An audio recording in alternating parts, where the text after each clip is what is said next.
আসসালামু আলাইকুম ভিউয়ার্স। আমরা সাধারণত মাদারবোর্ড রিপেয়ারের ক্ষেত্রে যে দুইটা মাদারবোর্ড দেখছি, গিগাবাইট 61, গিগাবাইট 81, এই মাদারবোর্ডগুলো একটা প্রবলেম ফেস করি। সেটা হচ্ছে মাদারবোর্ডের লাইন যখন দেওয়া হয় এটা ঘুরে ঘুরে বন্ধ হয়ে যায়। যখন আমরা এই মাদারবোর্ডে সুইচিং করি তখন মাদারবোর্ডগুলো ঘুরে ঘুরে বন্ধ হয়ে যায়। সাধারণত এই সমস্যা সবচেয়ে বড় যে আইসিটার প্রবলেম হয়, এই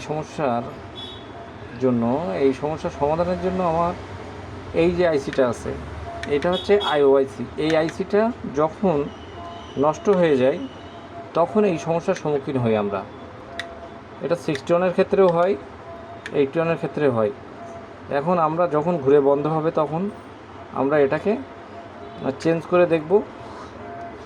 করে দেখলে সমাধান হয়ে যাবে ইনশাআল্লাহ। সবাইকে ধন্যবাদ।